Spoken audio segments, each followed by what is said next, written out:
कि निगम कल्पतरोर्गलितं फलं सुगमुखाद्रवमृत संयुतं पिबत भागवतम। भागवत को पियो। विचार करो, आपको आम वो ये दे दिया जाए, सेव दे दिया जाए और आपसे कहा जाए कि सेव पी लो, पी लोगे? सेव को पीना असंभव है। हाँ, कुछ जो फल हैं, ये जो फल है ना, ये चूसे जाते हैं, चबाए जाते हैं, खाए जाते हैं, क्योंकि इनमें छिलका है, गुठली है। लेकिन ये भागवत जो है ना, इसमें न छिलका है न गुठली है, केवल रस ही रस है। क्या है? रस ही रस है। इसीलिए इसको पीने के लिए बताया गया। पिबत भागवतम रसमालयम। इसको कानों से बताया गया पीने के लिए, कानों से। हाँ, कानों से इसको पियो। क्यों? इसमें रस ही रस है। रस स्वरूप परमात्मा भागवत रूपी भवन में विराजमान है। भागवत ये कोई, भागवत क्या है? फल है, और इस फल में रस स्वरूप परमात्मा विद्यमान है। इसको कानों से पीना है। राम चरण रति जो चहे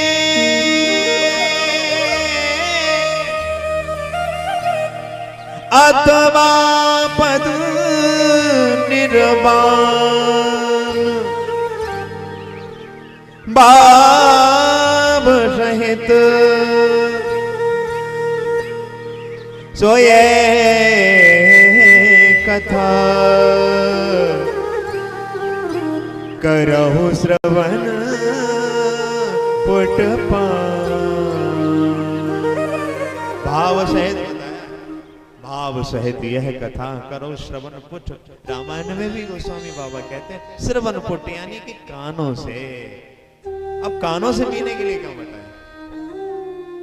शरीर में कान एक ऐसी इंद्रिय है जो लेती लेती है, देती कुछ नहीं है। ये विज्ञान है। क्या विज्ञान है? आंख कुछ लेती है तो कुछ देती भी है।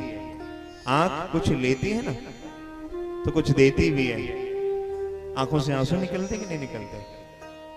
आंखों से गंदगी निकलती कि नहीं निकलती? हाँ, लेकिन कान की गंदगी अपने आप नहीं निकलेगी, जब निकालोगे तभी निकलेगी। हाँ, ये जान लो, कान केवल लेते ही लेते हैं, देते कुछ नहीं है। ऐसी नाक है, कुछ लेती है तो कुछ देती भी है। ऐसी मुंह है, मुंह कुछ अगर लेता है ना तो कुछ देता है। ज्यादा पनीर खा लो ना, हाँ, तो जितना अंदर है वो सब बाहर आ जाएगा। तो लेकिन कान है ना, केवल लेते ही लेते हैं। इसलिए कानों से कहा गया कि कानों से पान करिए। और कहा कि किसको पान करा रहे हो? तो दो नाम लिए, दो लोगों को बताया। ये कथा मैं दो लोगों को पान करा रहा हूं कि रस का भुव भाव का, रसिक और भावुक। रसिक जो भगवान के रस के रसिक हैं। भगवान कैसे हैं? रस स्वरूप हैं, जो भगवान का रसिया। हाँ, जैसे हनुमान जी महाराज। प्रभु चरित सुनबे को रसिया,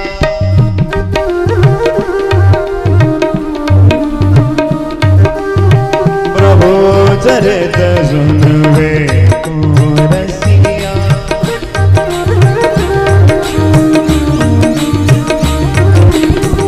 राम लखन सीता मन बसिया,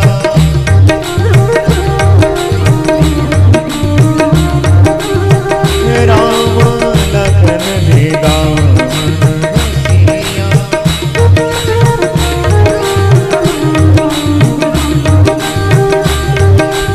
ऐसे रस्तों को बुलाया गया। प्रभु चरित सुनबे को रसिया, राम लखन सीता। तो रसिक बन करके बैठो, रसिकों को बुलाया है। और दूसरा है भावुक। भावुक समझते हैं? भरा नहीं जो भावों से बहती, जिसमें रस धारना हो, वो हृदय नहीं पत्थर है, जिसमें सुदेश का प्यार। और बंधु, जो भाव जगत है ना, वो बड़ा बेढंगा है।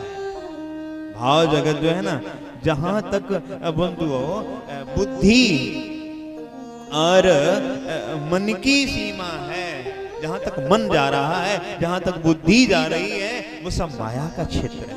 क्या है? माया का क्षेत्र। जहां तक बुद्धि जा रही है, जहां तक बुद्धि की पहुंच है, जहां तक मन जा रहा है, वो सब माया का क्षेत्र है। और जहां से मन और बुद्धि की सीमा समाप्त होती है, वहां से भाव जगत की सीमा प्रारंभ होती है। वहीं से गो गो चर जालग मन जाए गो,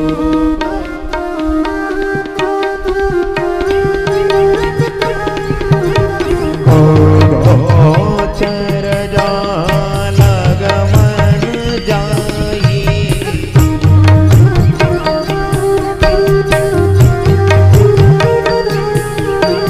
गो गो चर जालग मन जाए,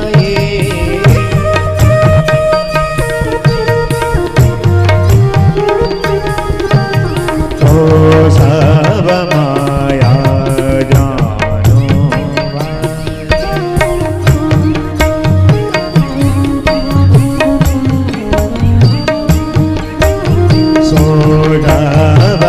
माया